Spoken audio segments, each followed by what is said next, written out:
Okay, तो चलिए students शुरू करते हैं। लास्ट क्लास में हमने शुरू किया था ये टॉपिक, आपके मैथ्स का चैप्टर नंबर 9 है, एल्जेब्रिक एक्सप्रेशंस एंड आइडेंटिटीज, जहां पे मैंने आपको बोला था that this is one of the most important topics, because आप आगे जब class 9th and class 10th में एल्जेब्रा पे आओगे तो एल्जेब्रा में ऑलमोस्ट कह सकते हैं कि हमारा जो मैथ्स होता है, maths is divided into mainly 4 categories. अगर मैं बात करूं आपके class 9th and class 10th maths point of view से, whereas the first 5-6 chapters और बेसिकली क्लास 9th में और क्लास 10th दोनों में ही 15-15 चैप्टर है, ठीक है, जिसमें से 5 से 6 चैप्टर एल्जेब्रा के होते हैं। उसके बाद लगभग 5 से 6 चैप्टर होते हैं आपके 5 चैप्टर होते हैं तकरीबन ज्योमेट्री में, 2 चैप्टर होते हैं आपके मेंसुरेशन के ऊपर, और लास्ट में 2 चैप्टर होते हैं स्टैटिस्टिक्स एंड प्रोबेबिलिटी, जिसमें प्रोबेबिलिटी को फिर कहीं ना कहीं एल्जेब्रा में ही गिना जाता है, ठीक है। Try to understand the breakup. First 5 chapters are algebra, then next 5 chapters are geometry, 2 chapters are mensuration, and बाकी जो chapters बचे उसमें भी एक आता है probability जो कि इसके अंदर गिना जाता है, right? So अब algebra में तो इसका आगे आपको खूब यूज मिलने वाला है, लेकिन ज्योमेट्री में भी आप लोगों ने ऑलरेडी हमने अंडरस्टैंडिंग क्वाड्रिलेटरल्स किया हुआ है, right? We have already done some topics which are based on mensuration and geometry, जहां पे क्वेश्चंस को सॉल्व करने के दौरान we have to assume some variables, and when you are assuming variables तो फिर उन वेरिएबल्स को कैसे डील करते हैं, you actually learn in this topic. You learn in this topic कि वेरिएबल्स ऐड होंगे, मल्टीप्लाई होंगे, डिवाइड होंगे, तो कैसे डिवाइड होंगे, कैसे ऐड होंगे, मल्टीप्लाई होंगे, सब्ट्रैक्ट होंगे, ये चीजें आप यहाँ पे सीखते हो, ठीक है। और नीचे मैंने लिखा था the concepts learned in this chapter is used in algebra of class 9th and 10th maths. Trigonometry, yes Shashank, trigonometry में इसका अच्छा यूज होता है। फिर हमने बात की था अलजेब्रिक एक्सप्रेशन, तो सीधे उस एग्जांपल पे आ जाते हैं। अलजेब्रिक एक्सप्रेशन में ये सारी चीजें आती है जो नीचे दिख रहा है ना, 7n+2, तो अलजेब्रिक एक्सप्रेशन में टर्म्स होते हैं। अच्छा, वो टर्म्स किससे बनते हैं? तो वो टर्म्स बनते हैं कांस्टेंट से और वेरिएबल से, नंबर्स से बनते हैं, वेरिएबल से बनते हैं, राइट? वेरिएबल के ऊपर अलग अलग पावर हो सकता है, टर्म्स के बीच में एडिशन या सब्ट्रैक्शन का साइन होता है, राइट? अच्छा, कोफिशिएंट क्या होता था? So if there is a term which is having a variable, अगर एक ऐसा टर्म है जिसका जिसमें वेरिएबल प्रेजेंट है, तो उस वेरिएबल वाले टर्म में जो नंबर मल्टीप्लाइड होगा, that number is called as the coefficient of the term. बीच में प्लस हो गया या माइनस हो गया, that is called as a mathematical operator. Constant, when I say constant, constant मतलब एक नंबर होता है, बट जब एक अलजेब्रिक एक्सप्रेशन में जब हम कांस्टेंट की बात कर रहे हैं, तो we are actually meaning a term in which the variable is not present. We are actually meaning about a term in which variable is not present. जैसे यहाँ पे 7n+2, so 7n+2 में जो पहला टर्म है, it is having the variable, दूसरे term में variable नहीं है, ओके? फिर हमने ये सब चीजें देखी थी। फिर हमने डिस्कस किया था मोनोमियल, बाइनोमियल, पॉलिनोमियल्स क्या होते हैं। So monomial is an algebraic expression having only one term. Binomial has 2 terms. Trinomial has 3 terms. Polynomial मतलब कि एक या एक से ज्यादा टर्म्स वाले कोई भी algebraic expression को आप polynomial कह सकते हो। तो ये monomial क्या है? Monomial is a special case of polynomial where the number of terms is 1. Binomial क्या है? Binomial is a special case of polynomial where the number of terms is 2 and so on. ठीक है, यहाँ पे मैंने आप लोगों को एक और चीज बताई थी नीचे, that class 9 and class 10 chapter 2 polynomials है, वहां पे आप दोबारा से ये मोनोमियल, बाइनोमियल, ट्राइनोमियल ये सब पढ़ते हो, तो इट्स बेटर कि आप यहीं पे अपनी अंडरस्टैंडिंग को अच्छा कर लो ताकि वहां पे things go very smooth, okay? फिर हमने यहाँ पे कुछ डिस्कशंस किए थे कि बाइनोमियल कैसे पहचानोगे। अगर आपको याद होगा तो मैंने आपसे एक सवाल पूछा था, ये जो आपके स्क्रीन पे रेड कलर से लिखा हुआ है, 2x + 3x, क्या हम इसको बाइनोमियल बोलेंगे just because you have 2 terms in it?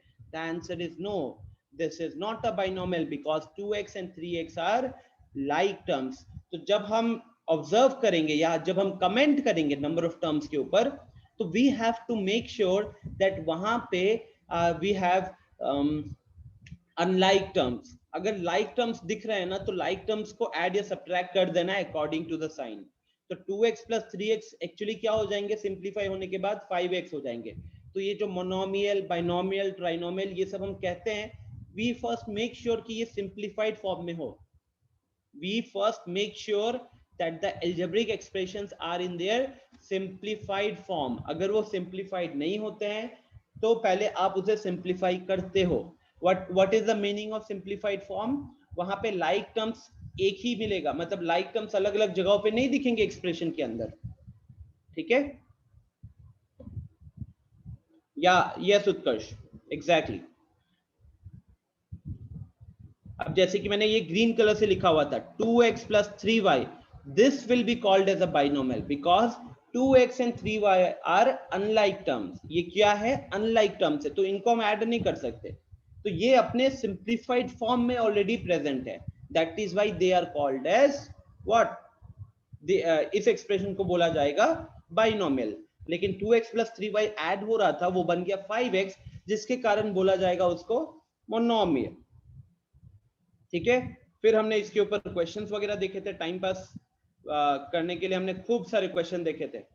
यहाँ पे डिस्कशन हुआ था, अच्छा डिस्कशन हुआ था। क्या क्या लिखा हुआ है? To differentiate polynomials on the basis of the number of terms, there should be only unlike terms and plus or minus sign between the terms। मतलब कंडीशन दिया था मैंने कि जो टर्म्स होने चाहिए वो अनलाइक टर्म्स होने चाहिए और उनके बीच में प्लस या माइनस का साइन होना चाहिए। फिर ब्लू कलर से ब्रैकेट में लिखा हुआ है like term gets simplified according to the operator.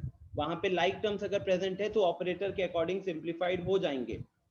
जैसे ये फिर से एक एग्जांपल था x plus 2x plus 3x plus 4y, तो वहां पे x 2x और 3x जो है वो ऐड होकर 6x बन गए थे, वो ऐड होकर 6x बन गए थे।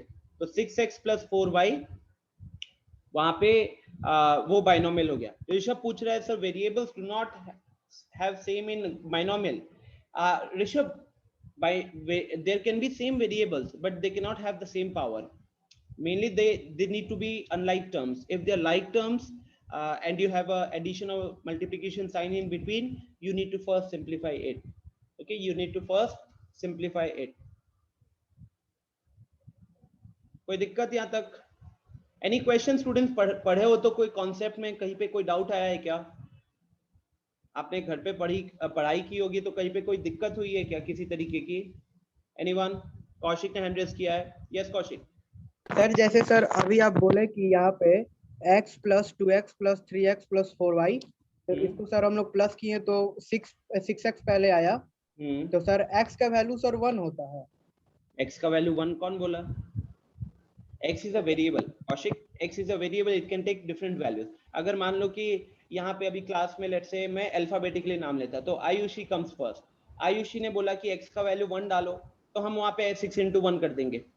अभी बोलता है कि x का वैल्यू 2 डालो, हम 6 into 2 कर देंगे। तो वहां तो हम x की अलग अलग वैल्यू डाल सकते हैं अगर क्वेश्चन में बोला हुआ है तो। एज ऑफ नाउ तो आप इसको एक वेरिएबल की तरह ट्रीट करोगे। तो सर यहाँ पे जैसे आप सर 6x लिखे ना, हाँ, तो इसको सर आप ऐसे ही ना किए 2 8 वो सर 3 में प्लस किए 2, तो हाँ, सर 5 हुआ। फिर सर x का वैल्यू सर हम इसलिए मान रहे थे कि सर 6 इसलिए नहीं नहीं नहीं, x, देखो x लिखा होता है कौशिक, तो वी मीन 1 into x ना। Yes sir. x लिखा हुआ है, it means it is 1 into x। 2x लिखा हुआ है तो 2 into x। 3x लिखा हुआ है मतलब 3 into x। तो जब 1 into x plus 2 into x plus 3 into x है, आपने x कॉमन ले लिया, तो ब्रैकेट में क्या आएगा? 1 प्लस 2 प्लस 3 हो गया 6। Yes right? Okay sir. Nayan बताइए। सर कोएफिशिएंट सर एक हल्का सा डाउट था। क्या डाउट है बताओ। सर एक एग्जांपल लेते हैं कि 5z बाई मतलब 5z डिवाइडेड बाई 2, तो सर इसका कोएफिशिएंट क्या होगा? 5/2 होगा। नयन ने पूछा है 5z डिवाइडेड बाई 2 का कोफिशिएंट क्या होगा। तो वेरिएबल इज z, z के साथ आपको क्या देखना होता है नयन, क्या चीज मल्टीप्लाई कर रहे हो? Yes sir. z के साथ क्या मल्टीप्लाई हुआ है? 5/2 multiply, so this will be the coefficient। Okay sir. ठीक है, देखो डेफिनेशन पे आ जाओ एक बार। here is the definition जो हमने लास्ट क्लास में डिस्कस किया था। Coefficient, the number placed before the variable, जो नंबर वेरिएबल के आगे प्लेस्ड होता है, और the numerical factor of the term, numerical factor भी कह सकते हो। मेनली क्या है, वेरिएबल के आगे जो नंबर प्लेस्ड है। अब नंबर बोला है नयन, वो नंबर कुछ भी हो सकता है। जरूरी नहीं कि वो नंबर का मतलब नेचुरल नंबर ही हो। नंबर किसी फॉर्म में हो सकता है। एग्जैक्टली, फ्रैक्शन भी हो सकता है, नेगेटिव भी हो सकता है। Thank you sir. और किसी को कोई सवाल है क्या? चैट में आया कुछ अपना मैंने बोला 3 + AB + BC + CA। सर इसमें 3 कोफिशिएंट होगा क्या? चलो गाइस, 3 + AB + BC + CA, ये सवाल पूछा अपरा मैंने कि सर इसका कोफिशिएंट क्या होगा। तो अपरा मैं देखो, सबसे पहले हम इसका कोफिशिएंट 3 नहीं बोल सकते, बिकॉज अपरा मैं coefficients are defined for terms, coefficients are defined for terms having variables. तो अगर आप इस वाले टर्म को देखोगे, इस वाले टर्म का कोफिशिएंट 1 होगा, इस वाले टर्म को देखोगे कोफिशिएंट 1 होगा, इस वाले टर्म को देखोगे कोफिशिएंट 1 होगा। ठीक है अपरा मैं?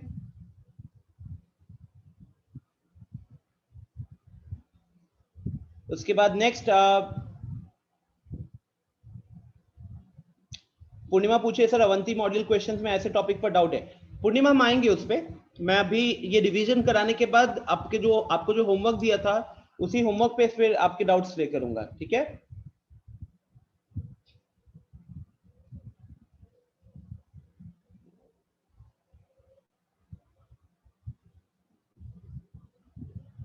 सो फाइनली ये एक अलजेब्रिक एक्सप्रेशन है 5x² + 2y + 9xy + 4। यहाँ पे हम लोगों ने सारी चीजें डिस्कस कर ली कि बाइनोमियल मतलब खाली 5x² होता तो मोनोमियल कहते हैं, 5x² के साथ 2y एडेड होता तो बाइनोमियल बन जाता, 5x² + 2y + 9xy हो जाता। देखो नीचे से बॉक्स बना हुआ है, ट्राइनोमियल हो जाता।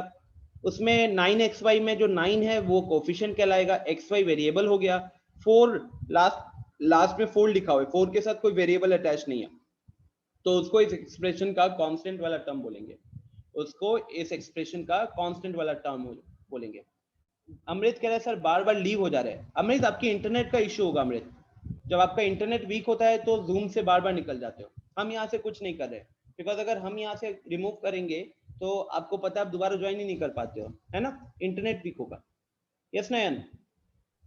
सर अगर 4 टर्म होता है, 4 मतलब 4 टर्म्स होते हैं, तो सर अगर उसमें से एक टर्म बिना वेरिएबल के होंगे तो सर उसको पॉलिनोमियल कहेंगे। आप जो सवाल कह रहे हो कि सिर्फ एक टर्म का कह रहे हो या सिर्फ चार टर्म थे उसमें एक टर्म में वेरिएबल नहीं है? यस सर, 4 टर्म है और 3 टर्म में वेरिएबल है अलग अलग, लेकिन एक टर्म वेरिएबल नहीं है। हाँ, तो आप उसको भी काउंट करोगे नयन, उसको भी नंबर ऑफ टर्म्स में काउंट करोगे, आप बोलोगे कि वो पॉलिनोमियल में 4 टर्म्स है। उसको पॉलिनोमियल बोलते हैं। हाँ, उसको पॉलिनोमियल बोल सकते हैं ना। देखो पॉलिनोमियल, मोनोमियल क्या है? मोनोमियल भी एक तरीके का पॉलिनोमियल है। जनरली एक छोटा सा मिसकंसेप्शन क्या होता है जो स्कूल में थोड़ा सा आ जाता है बच्चों को, कि वो पॉलिनोमियल का मतलब समझ लेते हैं, पॉली वर्ड जो होता है उसका मतलब होता है मेनी, पॉली वर्ड का मतलब होता है मेनी। तो लोग ये सोचते हैं कि एक टर्म होगा तो मोनोमियल बोलेंगे, 2 टर्म होगा तो बाइनोमियल बोलेंगे, 3 होगा तो ट्राइनोमियल बोलेंगे, और 4 या 4 से ज्यादा होगा तो पॉलिनोमियल बोलेंगे, जो कि कंप्लीटली गलत है। पॉलिनोमियल एक या एक से ज्यादा टर्म्स होते हैं ना अगर, तो वो सब पॉलिनोमियल्स वाले में आ जाएंगे, वो सब पॉलिनोमियल्स में आ जाएंगे। ठीक है? अब मोनोमियल को आप ऐसे भी डिफाइन कर सकते हो, a special case of polynomial having one term. Binomial को आप ऐसे भी डिफाइन कर सकते हो, a special case of polynomial having 2 terms. ठीक है? आप ये 9th में जब जाओगे ना तो 9th में ऐसे पढ़ते हैं हम लोग इस चीज को, गेटिंग दिस? तो इनफैक्ट अगर हम जानते हो जब आप 9th में जाओगे, आप वहां पे सिर्फ 4 लिखा हुआ रहेगा ना, 4 को भी एक पॉलिनोमियल बोला जाता है, जानते हो? आप देखना 9th की बुक उठाना, 4 जब एक नंबर लिखा हुआ रहता है तो इसको बोला जाता है कांस्टेंट पॉलिनोमियल। ठीक है? इसको बोला जाता है कांस्टेंट पॉलिनोमियल।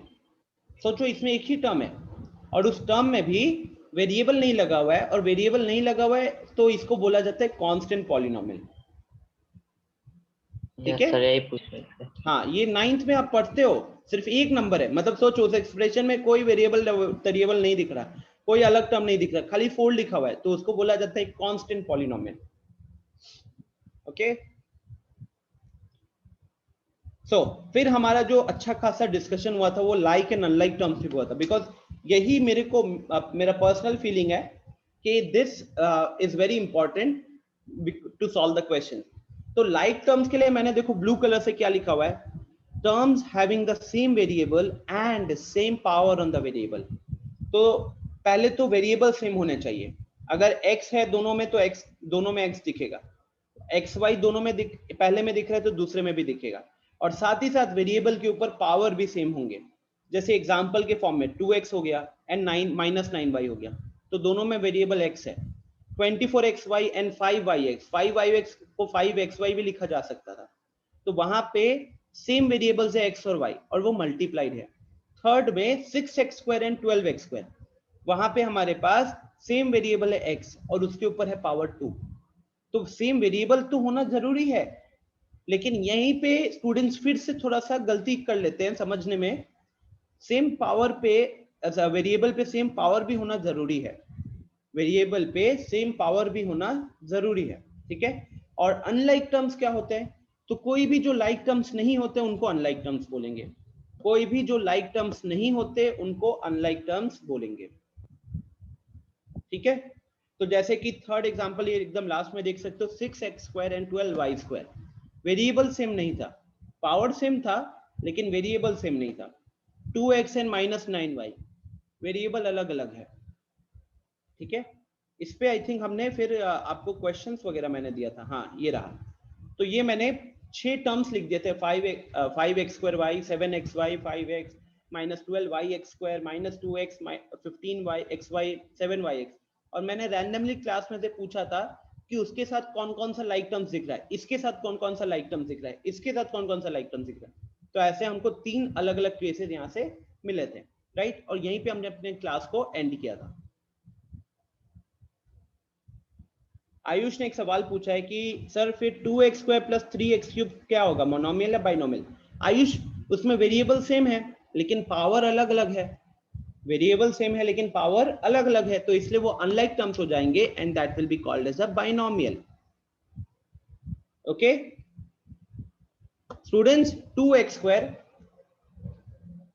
अब पहले आज की क्लास का फाइल ओपन किया जाए, इंपोर्ट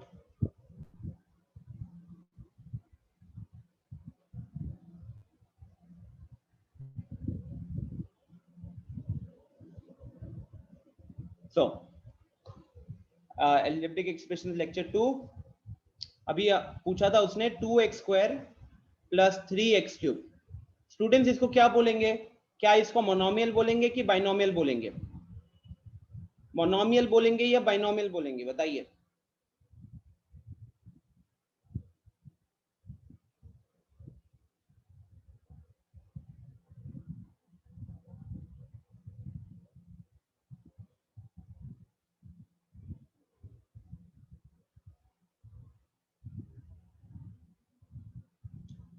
प्रिंस ने बोला है मोनोमियल, उत्कर्ष ने बोला है मोनोमियल बट उसने बाइनोमियल कर लिया,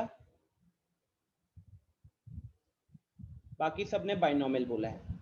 प्रिंस, सत्यम ने बोला है, देखो सत्यम, प्रिंस, जो जो लोग थोड़ा सा डांट सुने मेरे से, जिनके घर पे मैंने कॉल किया है, उन सबके आंसर्स गलत है अभी, बाकी सब ने बाइनोमियल बोला हुआ है। गाइस लाइक टर्म्स पहले देखो, how will you realise x² and x³ they have the same variables, they have the same variables but different power, on the variable। इन पे वेरिएबल तो सेम है लेकिन डिफरेंट पावर है, जिसके कारण ये क्या बन गए, जिसके कारण ये बन गए अनलाइक। और जब हमारे पास 2 अनलाइक टर्म्स होते हैं तभी जाकर हम उसको कहते हैं बाइनोमियल, ठीक है। चलो फिर पहले आपके doubts, right. Give me a second students, 1 minute बस रुक जाइएगा।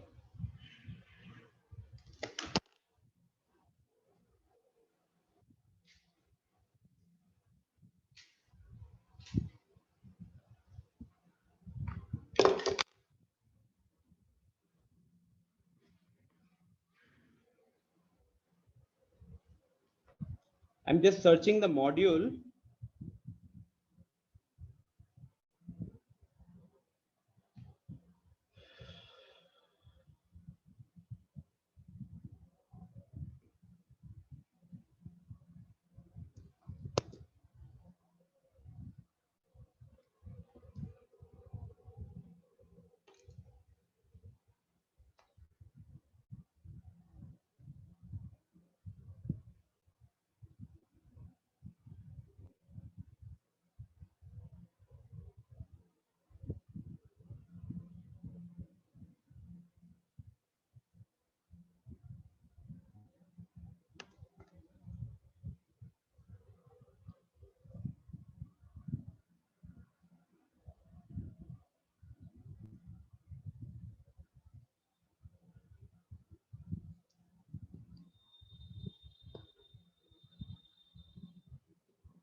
ओके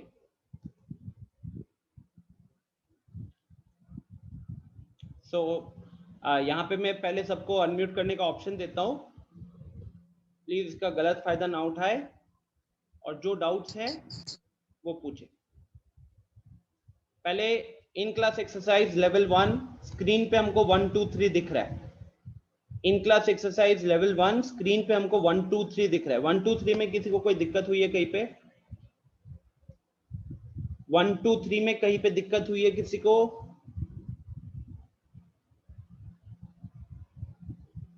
सब चैट में no sir no sir no sir कर रहे हैं। अनीश ने हैंड रेज किया है। यस अनीश, आप अनम्यूट कर सकते हो, बताइए। तो हमको सर 3 नंबर सर प्रॉब्लम हो रहा है सर कोफिशिएंट में। कोफिशिएंट का मतलब क्या समझते हो, पहले ये बताओ। कोफिशिएंट का डेफिनेशन सर पढ़े हैं? सर कांस्टेंट और वेरिएबल सर जिसमें हो सर उसमें का एक कोफिशिएंट होता है। गलत।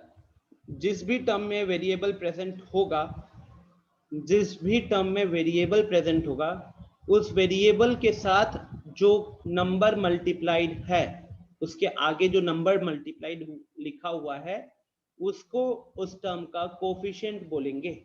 जैसे कि यहाँ पे हमारे पास है 0.5 एक्स स्क्वायर, तो 0.5 एक्स स्क्वायर में अनीश एक्स स्क्वायर आपका वेरिएबल वाला टर्म हो गया, और उस वेरिएबल वाले टर्म के साथ क्योंकि हमारा यहाँ पे 0.5 मल्टीप्लाइड दिख रहा है, तो हम यहाँ पे बोलेंगे 0.5 is the coefficient of x square. तो जैसे कि क्वेश्चन नंबर 3 में आपसे पूछा गया है find the numerical coefficient of terms in the following polynomials, तो हम इस अगर क्वेश्चन नंबर 1 की बात करें तो इसमें 3 टर्म्स दिख रहे हैं, 0.5 x square plus 0.4 y square minus 1.5 x y. तो यहाँ पे अनीश तीनों टर्म्स का अलग अलग आप कोफिशिएंट डिफाइन करोगे। बताओ यहाँ पे क्या नंबर मल्टीप्लाई दिख रहा है वेरिएबल के साथ? 0.5 एक्स। यहाँ पे नहीं 0.5 बोलोगे अनीश, सिर्फ 0.5। यहाँ पे क्या बोलोगे बताओ? 0.4 और यहाँ पे अब यहाँ पे इन दोनों को मल्टीप्लिकेशन को वेरिएबल की तरह ही मान के चलना, उसके साथ जो नंबर मल्टीप्लाइड 1.5, तो यहाँ पे ये अपना इनका कोफिशिएंट हो जाएगा। ठीक है, सेम आप मान लो कि अगर हम बात करें यहाँ पे क्वेश्चन नंबर 2 में, तो इसका 3 का कोई कोफिशिएंट नहीं डिफाइन होगा। 3 क्योंकि यहाँ पे कौन सा टर्म हो गया? कांस्टेंट हो गया। कोफिशिएंट हम किसके लिए डिफाइन करते हैं? हम टर्म्स उनके लिए डिफाइन करते हैं जहां पे हमें वेरिएबल दिखे। तो अब जैसे कि इसकी बात करेंगे, तो यहाँ पे बताओ अनीश कितना दिख रहा है? 8b नहीं सर ab के आगे नंबर क्या मल्टीप्लाइड दिख रहा है? कुछ भी नहीं दिख रहा है तो मानते हैं ना कि 1 मल्टीप्लाइड है। Yes sir. तो इसलिए इसकी कोफिशिएंट को क्या बोलोगे आप? 1 बोलोगे। Getting this? Yes sir. ठीक है सर क्वेश्चन नंबर 3 में सर डाउट है, 3 के 3 में। 3 के 3 में? यस सर, रिफ्लेक्शन में। अब ये सोचो कि x/3 को क्या हम ऐसे सोच सकते हैं 1/3 टाइम्स ऑफ x? सोच सकते हैं कि नहीं? 1/3 टाइम्स ऑफ x बोलो। Yes sir. तो x के साथ फिर आगे क्या नंबर मल्टीप्लाई दिख रहा है? 1/3। तो 1/3 वहां पे उसका कोफिशिएंट कहा जाएगा। ठीक है, हमेशा इतना याद रखो अनीश कि वो बस वेरिएबल के साथ जो भी मल्टीप्लाइड है नंबर, उसी नंबर को वहां पे बोला जाएगा उसका कोफिशिएंट। अब जैसे कि अगर मैं बात करूं यहाँ -3xy, तो जो मैं बोलने के टाइम पे माइनस बोलना पड़ गया ना, तो इसमें क्या है, इसका कोफिशिएंट -3 हो जाएगा, +3 नहीं लिखेंगे, वो क्या लिखाएगा वहां पे, -3 लिखाएगा। अच्छा, बीच में 2y/5 दिख रहा है, तो y के साथ क्या मल्टीप्लाइड, एक तरीके से 2/5 मल्टीप्लाइड हो गया, नहीं 2/5 पूरा देखना होगा। खाली न्यूमरेटर नहीं देखोगे, पूरा नंबर देखोगे जो वेरिएबल के साथ मल्टीप्लाइड है, तो उस टर्म का कोफिशिएंट कहा जाएगा 2/5। आ रही है बात समझ में? Yes sir. ठीक है, यस पूर्णिमा बताइए, हैंड रेस किया, बताइए। सर क्वेश्चन नंबर 1 में लेवल 1 के 5 में सर वो दोनों लाइक टर्म्स है, लेकिन बुक में आंसर उसका बाइनोमियल दिया है। कौन सा वाला? क्वेश्चन नंबर 1 का 5? नहीं, ध्यान से देखो, ये लाइक टर्म्स नहीं है, क्योंकि इनमें वेरिएबल तो सेम है, x और y है, लेकिन एक जगह पे x के ऊपर पावर 2 और y के ऊपर पावर 1 है, जबकि सेकेंड टर्म में x के ऊपर पावर 1 है और y के ऊपर पावर 2 है। तो लाइक टर्म्स कैसे पहचानती हो? जब पावर भी सेम हो, वेरिएबल तो सेम होना पड़ेगा और वेरिएबल के ऊपर पावर भी सेम होना पड़ेगा। Yes sir. समझ में आ रहा है? तो इधर क्या हो गया कि पावर्स अलग अलग है, इसलिए अनलाइक टर्म्स हो गए, और इसलिए ये बाइनोमियल कहा जाएगा। Yes sir, thank you sir. Welcome. तो ये हो गए पहले 3 के डाउट्स, फिर आगे बढ़ते हैं। अब ये आई थिंक मैंने आपको 4 बस लेवल 1 लेवल 2 ही दिया था ना, 11 क्वेश्चंस दिए थे। ठीक है Utkarsh, question number 6 and question number 10 देखिए। Question number 6। नो सर 10 नहीं सर 8 बता दे, 6 एंड 8, बाकी सब तो मैं उसी बेसिस पे बना लूंगा। यस आयुष, आयुष कुमार 8G, एक बार हाय हेलो करना। तो कौन हो तुम? एक आयुष तो मुझे और दिख आयुष, रहा है, एक आयुष दिख रहा है, एक और आयुष प्रेजेंट है। आयुष की जगह श्रेया भी होता है।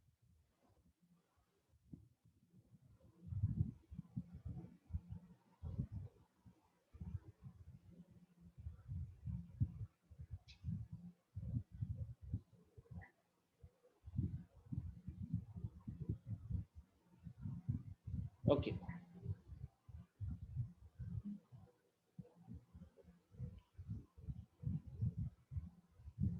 ओके, तो स्टूडेंट्स चलो मैं क्वेश्चन नंबर 6 डिस्कस करता हूँ। चैट में बहुत लोगों को यहाँ पे दिक्कत हुई है, बहुत लोगों को इसमें दिक्कत हुई है, तो अब इस पे थोड़ा बात करते हैं। ओके, तो हमें ना ये एडिशन दिया हुआ है। अब क्या मेरे को आप 2-3 मिनट का टाइम दोगे? पहले मैं आपको एडिशन वगैरह कैसे करते हैं एक बार वो डिस्कस कर लूँ क्या, उसके बाद फिर हम इस पे आ जाएंगे। ठीक है, एक बार मैं आपको एक्सप्लेन कर देता हूँ कि एडिशन वगैरह कैसे होता है, राइट? फिर हम इसको आगे बढ़ाएंगे, आपके लिए ज्यादा इजी होगा। ठीक है, आदित्य कुमार एक बार अनम्यूट करना। तो आदित्य कुमार एक बार अनम्यूट करना, जिसने अपना कैमरा ऑन किया एक बार अनम्यूट करना आदित्य कुमार, वरना मैं अभी आपको लीव कर दूंगा यहाँ से, क्या कहते हैं उसको, रिमूव कर दूंगा। अनम्यूट करना। Yes sir. आप लेट के पढ़ाई कर रहे हो, ठीक है, आपका कैमरा ऑन हो गया, बाकी स्टूडेंट्स को नहीं दिखा होगा बिकॉज मैंने अपने वीडियो को पिन करके रखा हुआ है, आपकी मदर भी वहीं पे है, और आप लेट के पढ़ाई कर रहे हो, वो भी आपको कुछ नहीं कह रहे, right? This is what I observed. Sorry sir. Yes, right. So I'm correct. You were lying on a bed. Your mother was also there. She didn't say anything, and the whole point is, I think no one can study properly if he or she is lying on the bed, especially when maths is going on. अगर हम लोग कहानी सुन रहे हैं English वगैरह का, तो थोड़ा सा मैं कंसिडर भी कर लूँ।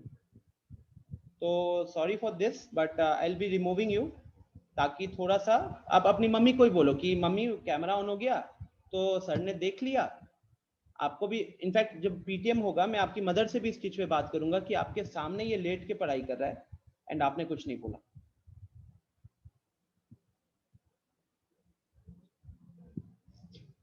चलो तो स्टूडेंट्स ये जो एडिशन वाला पार्ट है ना, थोड़ा सा बस मेरे साथ वेट करो, मैंने इसको ऑलरेडी प्रिपेयर किया हुआ है स्लाइड्स में, ठीक है। ये देखो टॉपिक ये है addition and subtraction of algebraic expression, because मुझे लगा कि people would have issues in this, ठीक है।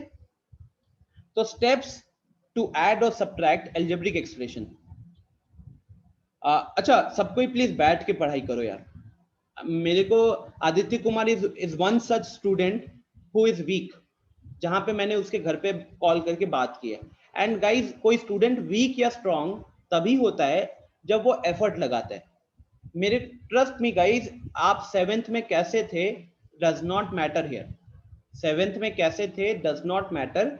अगर अभी आप अपने एफर्ट्स में सिंसियर हो, अगर आप जेन्युइनली मेहनत कर रहे हो, खुद को इम्प्रूव करना चाहते हो और उसी के अकॉर्डिंग मेहनत कर रहे हो, आप लोग इम्प्रूव करोगे। बिकॉज आपके हार्डवर्क के बाद ही रिजल्ट्स आते हैं। कोई मस्ती मस्ती करते रहता है और वो टॉप नहीं करता, वो मूवीज में होता है। रियल लाइफ में वही टॉप करता है जो मेहनत करता है, ठीक है। सो अगर कोई भी लेट के पढ़ रहा है प्लीज वो मत करो, it's a very big insult to a faculty ना।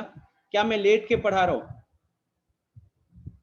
लेट के मैं लिख सकता हूँ क्या? पहले लिख सकता हूँ? नहीं ना। तो do you want me to teach like that? बोलो, कोई चाहते हो कि मैं ऐसे लेट के पढ़ाऊं? अच्छा लगेगा आप लोगों को? नहीं ना। तो वही सेम चीज आप लोग भी कीजिए। रेहान पूछ रहा है सर पीटीएम ऑफलाइन होगा? ऑब्वियसली रेहान, आपके ग्रुप पे ऑलरेडी मैसेज जा चुका है ना, ग्रुप पे लास्ट वीक ही मैसेज जा चुका है that on this Friday and Saturday you will be having offline PTM. So you and your parents, या सिर्फ parents only can come to the center. दोनों दिन नहीं है, it's basically हम divide करके आपको बता देंगे, सेशन वाइज होगा, तो आपको बता दिया जाएगा। आपको एक ही बार आना पड़ेगा सेंटर पे, 2 बार नहीं आना पड़ेगा, ठीक है। चलिए तो एडिशन देखो, हाउ टू ऐड और subtract. So first of all पढ़ो सब कोई तो इसको अच्छे से। First of all, we have to write the algebraic expressions in different rows in such a way that like terms come in the same column. तो आपके पास क्या होगा कि आपके पास 2 या 2 से ज्यादा एक्सप्रेशंस को ऐड या सब्ट्रैक्ट करना होगा।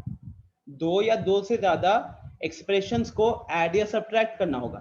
तो वहां पे आप क्या करोगे? आप पहले उसको इस तरीके से लिखोगे कि जो लाइक टर्म्स होंगे वो सेम रो या सेम जो लाइक टर्म्स होंगे वो सेम कॉलम में आ जाए, जो लाइक टर्म्स होंगे वो सेम कॉलम में आ जाए। फिर क्या है? Add them as we add other numbers. फिर इफ एनी टर्म, जैसे कि एक सॉल्व्ड एग्जांपल रखा हुआ है, एक सॉल्व्ड एग्जांपल रखा हुआ है, देखो add 15p square minus 4p plus 5, इसको 9p माइनस 11 के साथ ऐड करना है, ठीक है। उस वाले एक्सप्रेशन को इस वाले एक्सप्रेशन के साथ ऐड करना है। तो आपको सबसे पहले क्या बोला है? Write down the expressions in separate rows with like terms in the same column and add. Write down the expressions in separate rows with like terms in the same column and add. तो देखिए आपको यहां दिया हुआ था question यहां दिया हुआ था, आपको बोला जाता है इस तरीके से लिखिए कि जो लाइक टर्म्स होंगे वो आपको सेम कॉलम में दिखे। जैसे ये देखो यहाँ पे ये अपने हो गए कांस्टेंट, एक ही कॉलम में आ रहे हैं। ये देखिए यहाँ पे 9p और माइनस 4p लाइक टर्म्स है, एक ही कॉलम में आ गए। उससे क्या होगा कि आपको एडिशन या सब्ट्रैक्शन करना आपके लिए आसान हो जाएगा, एडिशन या सब्ट्रैक्शन करने के लिए आसान हो जाएगा। तो अब जैसे कि आप इसको ऐड कर रहे हो गाइस, आप ही बताओ मैथ्स में अगर मैं आपको +5 और -11 करने देता, +5 -11 पूछता, तो आप कितना बताते? -6 ही बताते ना। +5 -6 मतलब 5 - 11 क्या बोलते हैं? -6 बोलते। तो यहाँ पे -6 लिखा गया है। नेक्स्ट -4p, और देखो यहाँ पे साइन क्या है? प्लस का साइन है, तो -4p + 9p। अगर मैं आपको बोलूंगा कि -4p + 9p लिखकर बताओ, तो आप कितना बताओगे? -4p प्लस 9p कितना बताओगे? ठीक है, सो ये कितना हो जाएगा? 5p हो जाएगा। सो इसीलिए यहाँ पे आंसर कितना है? 5p है। ओके, देन लास्ट में 15p स्क्वायर। अब ये वाला टर्म के लिए नीचे कुछ भी प्रेजेंट नहीं है, सेकेंड एक्सप्रेशन में p स्क्वायर वाला टर्म नहीं है, तो वो एज इट इज नीचे उतर जाएगा, वो एज इट इज नीचे उतर जाएगा। ठीक है, यही चीज यहाँ पे लिखी हुई है। इफ थर्ड वाले पॉइंट को पढ़ना एक बार, if any term of the same variable is not there in another expression, अगर कोई ऐसा टर्म जो वो वेरिएबल वाला टर्म अगर किसी दूसरे एक्सप्रेशन में प्रेजेंट नहीं है, तो आप उसको क्या करोगे? Write as it is in the solution, write as it is in the solution. ठीक है, रेहान कह रहा है सर इसको हॉरिजॉन्टली भी बना सकते हैं। रेहान बना सकते हो, अगर आप केपेबल हो बना सकते हो, कोई दिक्कत नहीं है, but it's suggested that you right it in this way, ताकि आपसे सिली मिस्टेक होने के चांसेस खत्म हो जाए। ओके, अनीश कर सकते हो। शशांक कह रहा है व्हाट्स आवर सेक्शन। शशांक वो आपको ग्रुप में इन्फॉर्म किया जाएगा। ठीक है, ग्रुप में इन्फॉर्म किया जाएगा। अनय कह रहा है sir when do we get a complete result if possible before the PD? We will get it Anay, hopefully by tomorrow only, hopefully by tomorrow only will get the complete results. ठीक है, group पे एक message डाल दो Shivam sir और Rohit sir को tag करके results को लेकर। ठीक है, हाँ नयन, कोई दिक्कत नहीं है। अच्छा बताओ, किसी को ये प्रोसेस में दिक्कत है क्या? जो प्रोसेस यहाँ पे एक्सप्लेन किया गया है एडिशन के टाइम पे कैसे करना है, इस प्रोसेस में कहीं पे दिक्कत? आदित्य रॉय ने हैंड रेज किया है। यस आदित्य। मेरे को सर एक बार सर मेरा सर म्यूट कर लियो, लेकिन मेरे ख्याल से आप एक बार रिपीट चाहते हो। ठीक है, कर देता हूँ। पूर्णिमा सर एडिशन और सब्ट्रैक्शन में कोई प्रॉब्लम नहीं है, लेकिन सर जो टर्म को सेपरेट करने में इक्वेशन में 2xz, 4xy प्लस दिया था सर, तो उन दोनों जो कॉमा से सेपरेट किया गया है उसको भी एक अलग टर्म मानेंगे? हाँ, अलग एक्सप्रेशन हो जाएगा, वो अलग एक्सप्रेशन। देखो मान लो कि यहाँ पे मैंने बोला होता ऐड, इसी क्वेश्चन को और कैसे लिखा जा सकता था? Add 15p square minus 4p plus 5 comma 9p minus 11। तो जब आपको कॉमा दिखेगा तो आप उसको एक नए टर्म की तरह, नए एक्सप्रेशन की तरह ट्रीट करोगे। ठीक है, जैसे आपके पास जब 3 या 3 से ज्यादा एक्सप्रेशन होंगे तो उसको ऐसे ही लिखा जाएगा, this comma this and this, ऐसा टाइप होगा। Okay sir, thank you sir. Welcome. Yes Ayush. Sir ये जो आप सॉल्व किए उसको एक बार रिपीट कर दीजिए। ठीक है, हाँ Utkarsh. Good evening sir. Sir हमको ये कॉलम मेथड करने में सर थोड़ा टाइम लगता है, तो सर इसको ऐसे भी तो किया जा सकता है, जैसे ब्रैकेट में डाल दें 15p square minus 4p plus 5 को, एंड फिर ब्रैकेट में डाल दें 9p माइनस 11, फिर उस ब्रैकेट को ब्रेक कर देंगे और फिर उससे लाइक टर्म्स चूज करके। वो ठीक है, बट सबसे पहले ना आप सिर्फ इतना देखो कि जितने टर्म्स आप लिख रहे हो और जितने टर्म्स यहाँ लिख रहे हैं, count the number of terms. I don't think there will be any change.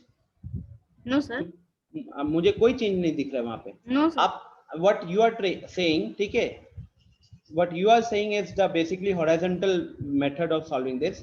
आपने Yes. बोला कि 15p square will remain 15p square, Yes. फिर आपने बोला कि माइनस 4p को यहाँ से 9p के साथ हमने प्लस कर दिया। Yes, sir. उसके बाद प्लस 5 में से आप वहां से माइनस 11 को yes. यहाँ लेकर आए। Yes, sir. Yes, sir. तो अगर मैं ध्यान से देखूं तो 1 2 3 4 5, 1 2 3 4 5, और इसके बाद आप इसको सॉल्व करोगे। Yes. तो this will be 15p square 15p is minus 9p plus minus 4p plus 9p will be plus 5p, 5p. And 5 minus 11 will be minus 6। Minus इधर 6. कितने टर्म्स लिखे हमने? 1 2 3, 1 2 3। तो there is No, no sir. Difference. Answer में कोई change नहीं होगा, मतलब वही प्रोसेस। हाँ, मतलब प्रोसेस देखो, इट्स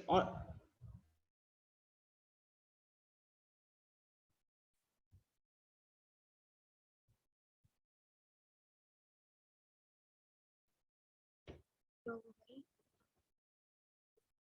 हुआ यार?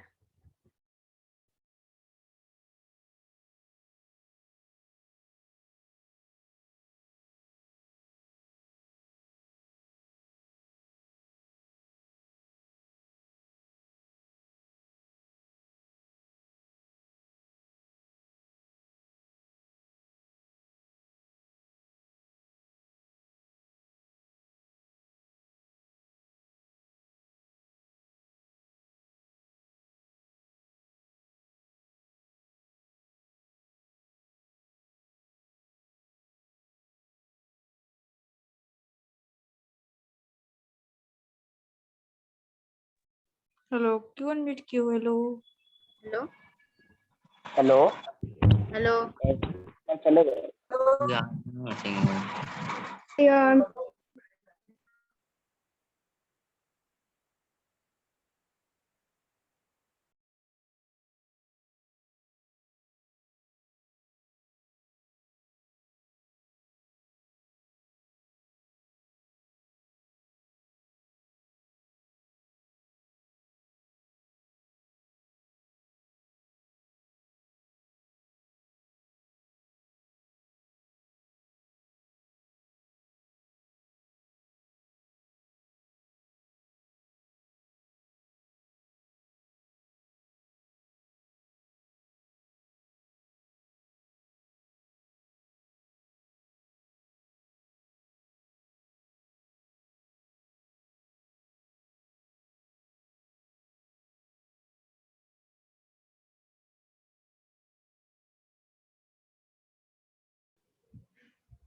सॉरी स्टूडेंट्स, मेरा लैपटॉप का चार्जर कनेक्टेड नहीं था, पता नहीं चला, लैपटॉप इंस्टेंटली बंद हो जाता है मेरा।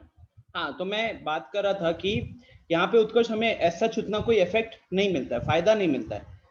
बाकी इस तरीके से लिखने का फायदा ना, कॉलम मेथड में जो लिखने का तरीका है, ये आपके सिली मिस्टेक के चांसेस को खत्म कर देता है। द मेन रीजन है सिली मिस्टेक के चांसेस को खत्म कर देता है। बाकी अगर आप ऐसे करते हो तो उसमें कोई दिक्कत नहीं है। और भी क्लास में कुछ लोगों ने किया था, उनको दिक्कत नहीं हुई थी। अच्छा, अब मैं प्रोसेस को एक बार फिर से रिपीट कर देता हूँ, ठीक है। साथ ही साथ क्योंकि मैं लीव कर गया था सेशन से, तो अगर आपने कुछ मैसेजेस भेजे थे तो उस मैसेजेस को दोबारा भेज दो, बिकॉज वो अब यहाँ पे शो नहीं करेगा। हाँ, तो आदित्य, आयुष, जिन जिन लोगों को दिक्कत हुई थी, देखिए मेथड तरीका क्या कहता है। Steps to add or subtract algebraic expression. So first of all, we have to write the algebraic expressions in different rows in such a way that the terms come in the same column. तो ये कह रहा है कि आपको इस तरीके से लिखना है, आप एक्सप्रेशंस को इस तरीके से लिखिए ताकि लाइक टर्म्स जो हो वो एक ही कॉलम में दिखे, आपको एक ही कॉलम में दिखे। जैसे कि मान लो ये वाला टर्म और ये वाले टर्म को ऐड करना चाहते हैं, इस एक्सप्रेशन और इस एक्सप्रेशन को ऐड करना चाहते हैं, तो यहाँ पे लाइक टर्म्स पहले पहचानो। तो यहाँ पे जैसे ये वाला टर्म है पी वाला, तो यहाँ पे पी वाला टर्म ये है, तो ये लाइक टर्म्स हो गए। तो ये देखो, ये सेम कॉलम में दिख रहे हैं, ये सेम कॉलम में दिख रहे हैं, ठीक है। इसके बाद ये देखो, यहाँ पे कांस्टेंट है 5, यहाँ पे कांस्टेंट है -11। तो ये देखो, ये भी इस तरीके से लिखा गया है कि ये हमें सेम कॉलम्स में दिख रहे हैं, है ना। इस तरीके से लिखा गया है कि ये सेम कॉलम्स में दिख रहे हैं। बात समझ में आ रही है क्या आयुष एंड आदित्य? मैं आप लोगों को दोनों को अनम्यूट कर रहा हूं, जहां भी कोई डाउट होगा आप पूछिएगा, ठीक है।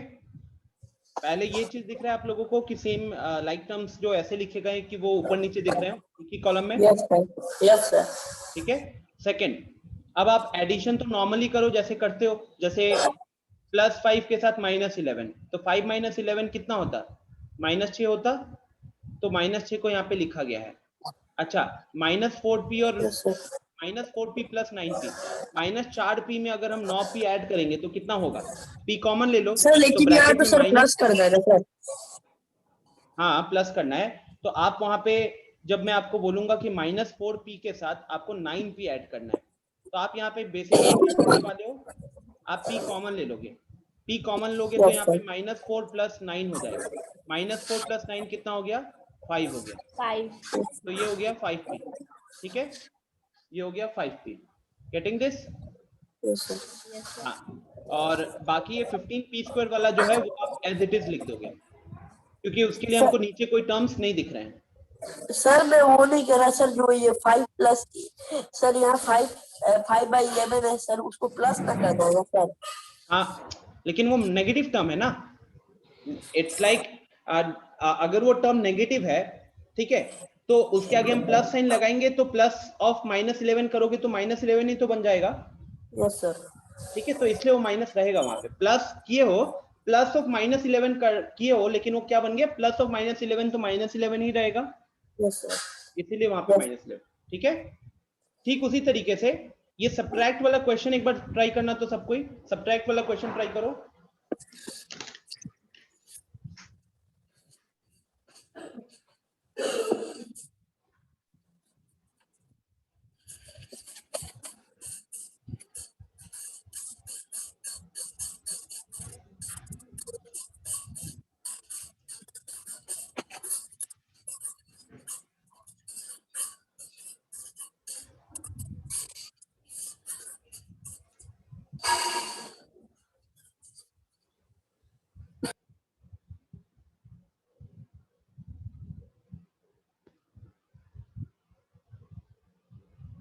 ध्यान से देखिए, सब्ट्रैक्ट दिस फ्रॉम दिस लिखा हुआ है।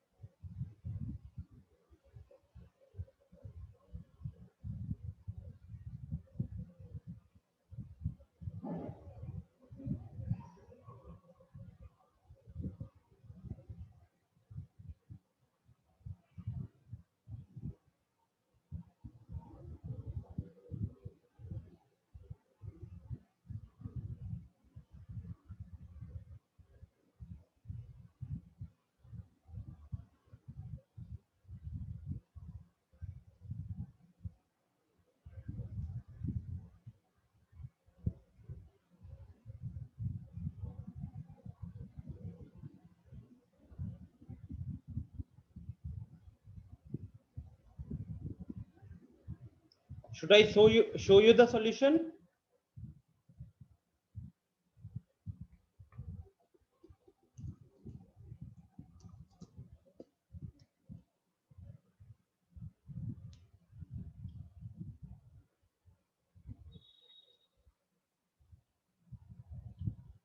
सबके आंसर में थोड़ी मोड़ी गलती दिख रही है मेरे को।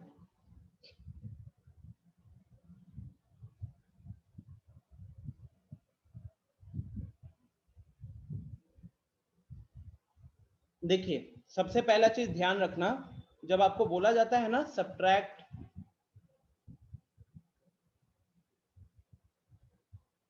जब आपको बोला जाता है सब्ट्रैक्ट 5 फ्रॉम 11, तो आप क्या करते हो स्टूडेंट्स, आप वहां पे करते हो 11 - 5, आप वहां पे करते हो 11 - 5। तो ये जो चीजें पहले लिखी जाती है उसके बाद दूसरी चीज को माइनस किया जाता है। और सिमिलरली जब आपको बोला जाएगा सब्ट्रैक्ट 11 फ्रॉम 5, जब ये बोला जाएगा तब हम लिखेंगे 5 - 11 और ये हो जाएगा -6। ठीक है, इसका ध्यान रखिएगा। तो ये अब मैं आपको सॉल्यूशन दिखा रहा हूं। सॉरी, उससे पहले ये क्या लिखा हुआ है, for solution write the expression in different rows first, but to subtract we have to change their signs from negative to positive and vice versa.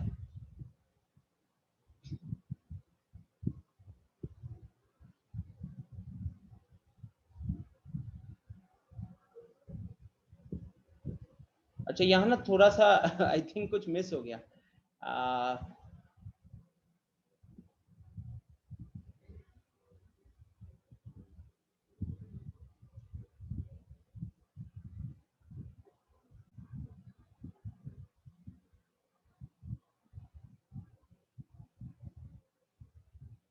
Yes Nayan, sir यहाँ पे सर -4 +4 होगा, क्योंकि माइनस माइनस प्लस हो जाता है। हाँ ठीक है, वो मैं देख रहा हूँ। एक बार मैं पहले टर्म्स लिख लेता हूँ। यहाँ पे सॉल्यूशन में थोड़ा सा चीजें मिसिंग हो गई। 7a² - 4ab 7a² - 4ab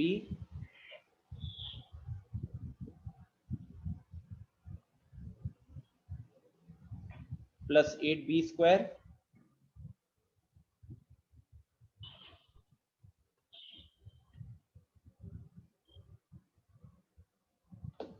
एक मिनट स्टूडेंट्स।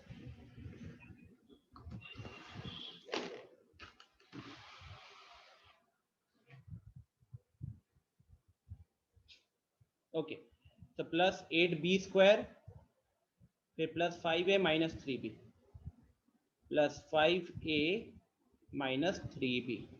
तो क्या करना है आपको, आप पहले जो एक्सप्रेशन सब्ट्रैक्ट, जिससे हम सब्ट्रैक्ट करेंगे उसको तो ऊपर एज इट इज लिख लिया, और जिसको सब्ट्रैक्ट कर रहे हैं उसमें हम साइन चेंज कर देंगे। ये हॉरिजॉन्टल मेथड में हो गया।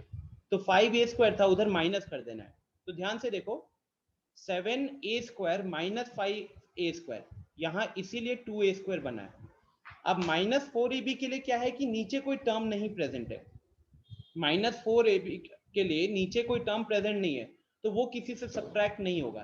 तो माइनस 4ab को एज इट इज नीचे ले आना, फिर ऊपर है 8b स्क्वायर और नीचे है माइनस 4b स्क्वायर, लेकिन साइन चेंज हो जाएगा, माइनस प्लस में चला जाएगा, प्लस माइनस में चला जाएगा। ठीक है, तो ये हो गया आपका। उसके आगे प्लस माइनस की जगह प्लस कंसीडर करोगे तो 8b square plus 4b square becomes 12b square. फिर आता है 5a वाला टर्म। 5a वाले टर्म के लिए नीचे कुछ प्रेजेंट नहीं है, तो हमने उसको एज इट इज नीचे उतार दिया। फिर है माइनस 3b, उसके नीचे था प्लस 6b, लेकिन वो माइनस में कन्वर्ट हो जाएगा, तो minus 3b minus 6b will become minus 9b। और लास्ट में आया ये 3, इस 3 के लिए नीचे कुछ नहीं था, तो उसको एज इट इज आपने यहाँ पे नीचे उतार दिया। अब मैं सेम क्वेश्चन को एक बार अलजेब्रिक हॉरिजॉन्टल मेथड से सॉल्व करके दिखाता हूँ। ठीक है, हाँ नयन बताओ। सर हाँ सर आपके सॉल्यूशन में भी सर सॉल्यूशन निकालिए। रुको, मैं इसको पहले हॉरिजॉन्टल मेथड से करके दिखाता हूँ। तो हॉरिजॉन्टल मेथड में क्या होगा, जैसे यहाँ पे हमने बात किया था कि जब आपके पास लिखा हुआ रहता है सब्ट्रैक्ट 5 फ्रॉम 11, तो आप 11 माइनस 5 करोगे। और जब आपके पास लिखा हुआ है सब्ट्रैक्ट 11 फ्रॉम 5, तो हम 5 माइनस 11 लिखते हैं। दोनों में अंतर समझना। तो जब हमारे पास दिया हुआ है subtract 5a square minus 4b square plus 6b minus 3 from 7a square minus 4ab plus 8b square वाला पार्ट, तो हम पहले उसको पहले लिख लेंगे।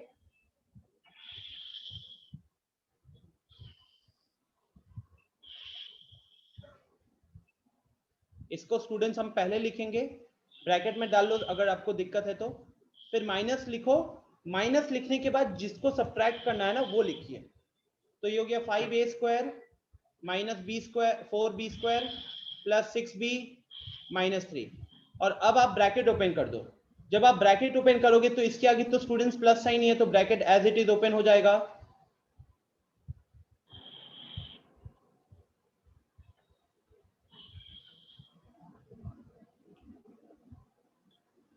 और सेकेंड पार्ट में स्टूडेंट जब ब्रैकेट यहां ओपन करोगे तो ध्यान रखिएगा, जब ब्रैकेट ओपन किए हो टर्म पॉजिटिव है तो नेगेटिव में कन्वर्ट हो जाएगा, नेगेटिव है तो पॉजिटिव में कन्वर्ट हो जाएगा। तो यहाँ पे बन जाएगा माइनस 5a स्क्वायर, अब minus of minus 4b square, ये बन जाएगा plus 4b square plus 4b square. उसके बाद अब नेक्स्ट आएगा 6b के आगे प्लस लगा हुआ है, बट ब्रैकेट खोलोगे तो माइनस भी रहेगा, तो माइनस और प्लस के कारण ये माइनस 6b बन जाएगा। और फिर लास्ट टर्म इज माइनस 3, उसके आगे माइनस लग जाएगा, तो वो बन जाएगा minus of minus 3 due to which it will become plus 3। तो अब आपको यहाँ पे लाइक टर्म्स को पहचानना है। लाइक टर्म्स कौन से होंगे, देखो मैं एरो दे रहा हूँ। तो 7a स्क्वायर के साथ आएगा माइनस 5a स्क्वायर, तो 7a square minus 5a square कितना हो जाएगा, that will B 2a square. ठीक है, माइनस 4b को देखो, minus 4ab sorry, minus 4ab के लिए कोई भी टर्म प्रेजेंट नहीं है, तो आप उसको एज इट इज लिख सकते हो। माइनस 4ab के लिए कोई भी टर्म नहीं दिख रहा है, तो आप उसको एज इट इज, मैं यहाँ पे क्रॉस दे देता हूँ ये दिखाने के लिए कि इसके लिए और कोई टर्म्स प्रेजेंट नहीं है, तो उसको एज इट इज लिख दिया। अब बात करते हैं नेक्स्ट 8b स्क्वायर। यहाँ पे 8b स्क्वायर है, यहाँ पे 4b स्क्वायर है, b स्क्वायर दिख रहा है, लाइक टर्म हो गया। अब वहां पे 8 प्लस 4 12 हो जाएगा, तो 12b स्क्वायर लिखे। उसके बाद 5a, अब देखो कि a वाला टर्म कहीं पे नहीं है, a स्क्वायर वाला टर्म था वो हमने टेक केयर कर लिया, तो इसके नीचे क्रॉस लगा देता हूं अभी आपको समझाने के लिए कि इसके लिए और कोई लाइक टर्म प्रेजेंट नहीं है, तो वो हमारा एज इट इज लिखा जाएगा। फिर हमारे पास आया माइनस 3b माइनस 6b, तो ये इसके लिए लाइक टर्म कौन हो जाएगा, इसके लिए लाइक टर्म हो जाएगा माइनस 6b। तो minus 3 minus 6, -3 -6 became -9 and finally वो जो 3 दिख रहा है +3 उसके लिए कोई लाइक टर्म नहीं है तो वो एज इट इज आपको लिखना पड़ेगा। तो this becomes the final answer of this question. ठीक है, this becomes the final answer of this question. Nayan अब आप अनम्यूट कर सकते हो, बताइए। Yes sir same. ठीक है, और किसी को कोई तो दिक्कत? मैं थोड़ा गलती हो गया। किसी को दिक्कत? एनीवन? प्रोसेस समझ में आ गया क्या? आयुष, अमृत, आदित्य, जहां दिक्कत हो रही थी, इज दिस क्लियर? हाँ उत्कर्ष। सर मैंने तो सर सेम आंसर डाला था, तब भी आपने बोला था कि गलत है। आपने आंसर तो बहुत लेट डाला था यार, किसी और ने डाला था, उसका आंसर मैंने गलत बोला था। और मैंने गलत नहीं, मैंने बोला था कि बहुतों के आंसर्स में अलग अलग वैल्यूज हैं, तो कुछ के आंसर्स गलत होंगे। किसी का नाम लेके नहीं बोला था इसने गलत किया या उसने गलत किया। ठीक है, आपके आंसर्स तो बाद में आए, उससे पहले मेरे को 8-10 लोगों के आंसर्स आए हुए हैं, लेकिन सबके आंसर्स में हल्की फुल्की गलती दिख रही थी। ओके स्टूडेंट्स, किसी को दिक्कत हुआ है क्या? यहाँ पे प्रोसेस समझ में आ गया है? बोलो।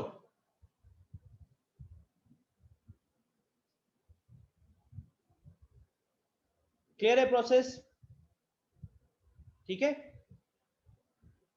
तो अब आते हैं आपके अवंती के मॉड्यूल के ऊपर।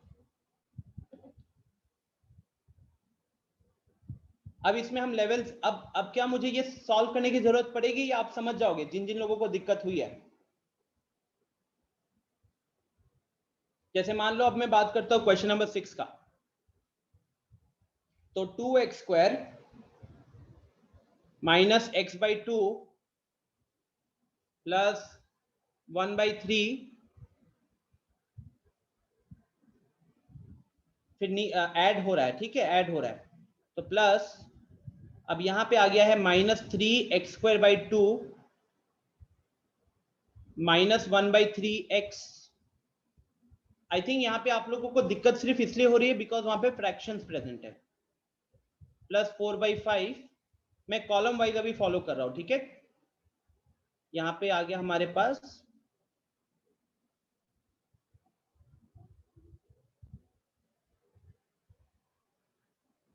3x²।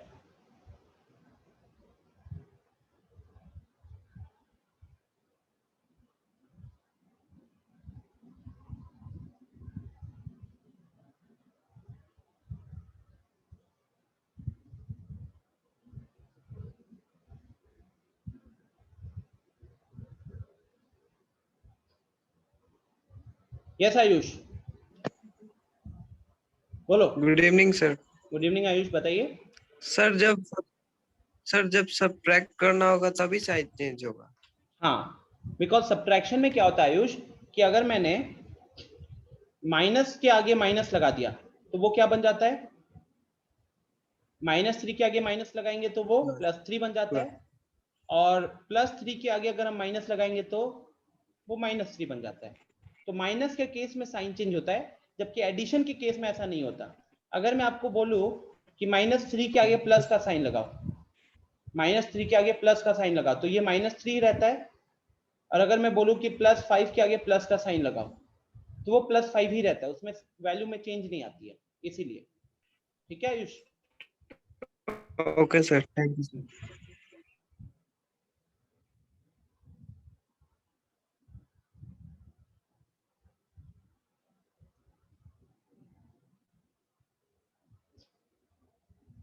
सो हाँ कौशिक बताओ।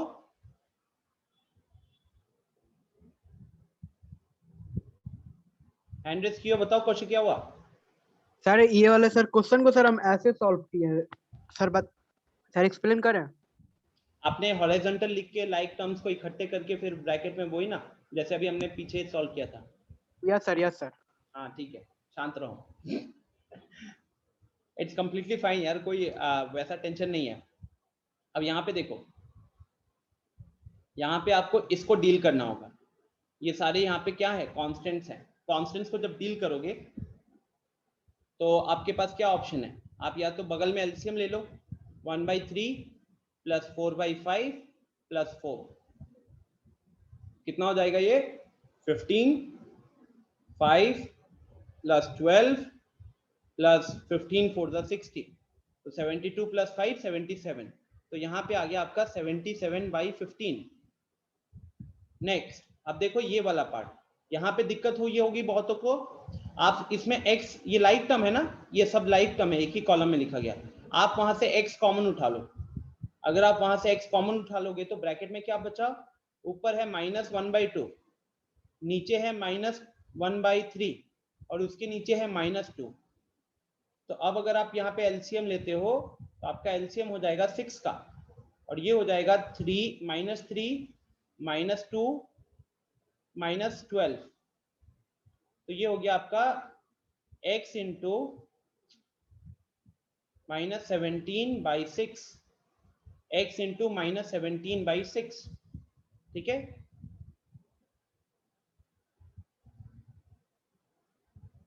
और ये आ गया x² वाले टर्म्स, तो 2 + 3 5, 5 - 1.5 3.5 मतलब 7/2, तो 7/2 x²।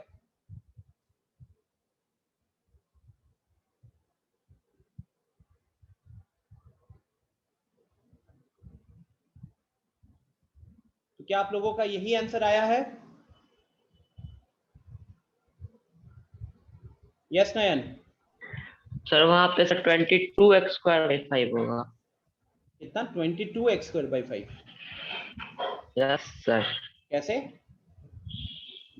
अच्छा मैंने सर टर्म हम गलत लिखा हुआ है, टर्म गलत लिखा हुआ है, यहाँ पे 5 है नीचे, यस सर। यहाँ नीचे 5 है, तो ये हो जाएगा 5 25 22/5। Yes sir.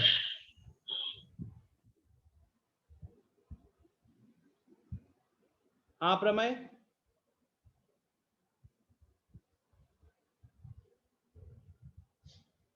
बोलो, अनम्यूट करो।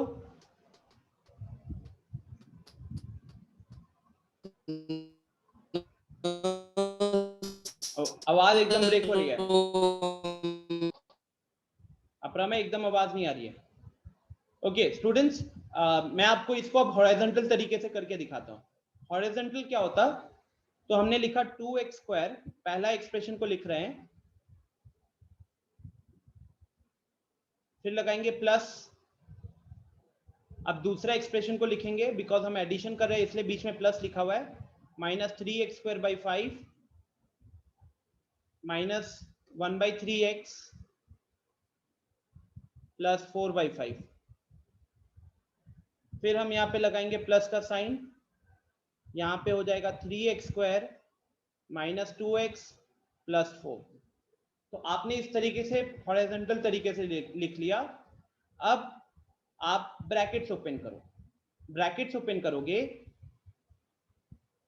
तो ये ब्रैकेट ऐसे रहेगा, बिकॉज हम प्लस कर रहे हैं ना, तो हमारा किसी भी टर्म का साइन चेंज नहीं होगा, तो सारे ऐसे लिख दोगे। जैसे देखो प्लस ऑफ -3x² 5 है, तो प्लस और माइनस में क्या रहेगा, नेट साइन माइनस रहेगा वहां पे, ठीक है, वहां पे साइन चेंज नहीं हुआ, मतलब उस टर्म का, यहाँ पे भी टर्म का साइन चेंज नहीं हुआ।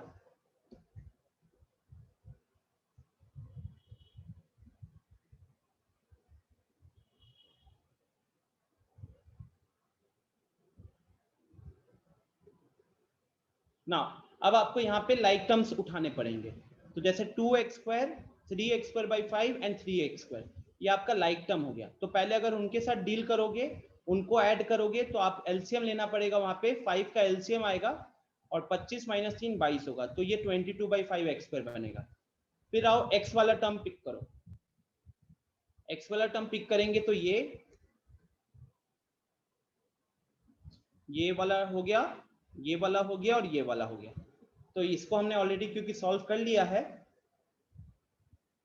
तो यहाँ पे एलसीएम बनेगा आपका 6 का -3 -2 -5 और ये 17 -17 हो गया, ठीक है, -17/6 x। फिर आते हैं कांस्टेंट वाले पार्ट पे,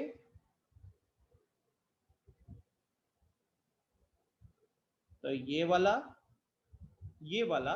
और ये वाला, ये आपका कांस्टेंट हो जाएगा, तो यहाँ पे एलसीएम लोगे तो 3 और 5 का एलसीएम हो जाएगा 15,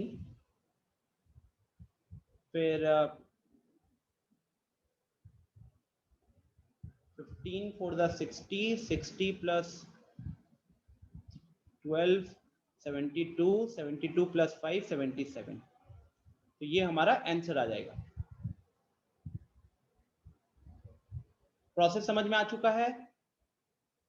सिंपली ब्रैकेट ओपन किए, लाइक टर्म्स के आगे एडिशन सब्ट्रैक्शन जैसा है हमने उसको उस तरीके से डील किया and we got the answer. Utkarsh, क्या ये प्रोसेस समझ में आ गया?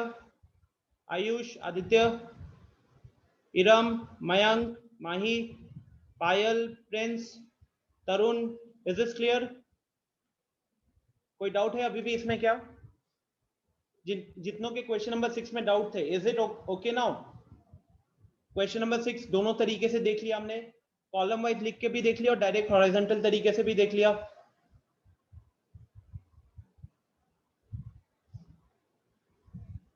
ठीक है,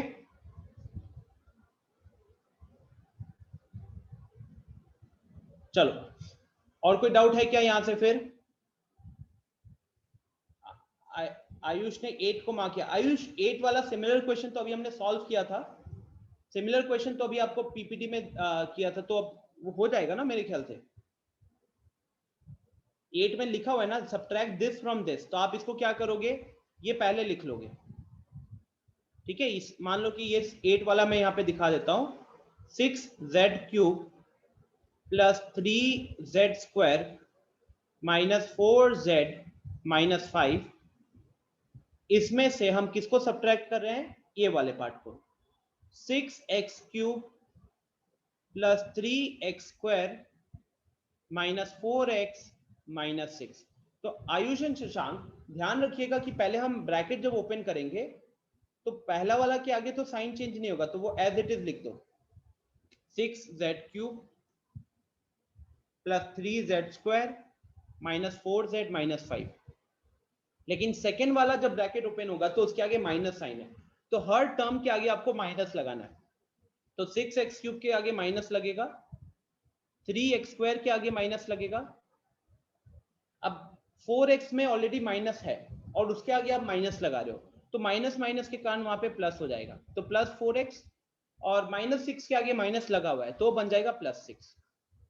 ठीक है, तो इस केस में क्या हमें कोई लाइक टर्म्स मिल रहा है क्या?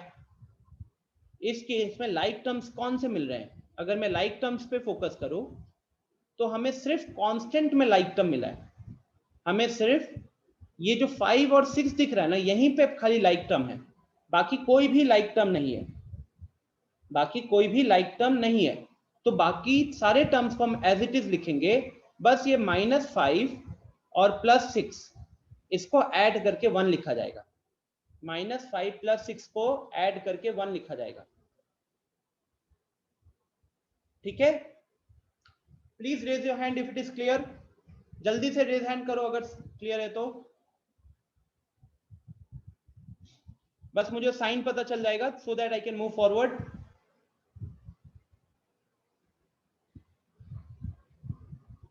Okay, good good good, thank you for responses. चलो फिर आगे बढ़ते हैं। आयुष ने ठीक है, चलिए तो मैं सबका हैंड डाउन कर रहा हूं एंड लेट्स मूव फॉरवर्ड जल्दी से। अनीश कोई सवाल है क्या? Yes sir. सर एक बात पूछ लेते हैं सर, जिस सर इसमें दिए सर सब्सक्राइब सर सब्ट्रैक्ट करने को, सर यहाँ पे सर अगर ऐड देगा तो सर जो हमने अभी लगाए सर साइन सर माइनस का, सर प्लस का लगा देंगे। एग्जैक्टली, वहां पे प्लस लग जाएगा। ठीक है,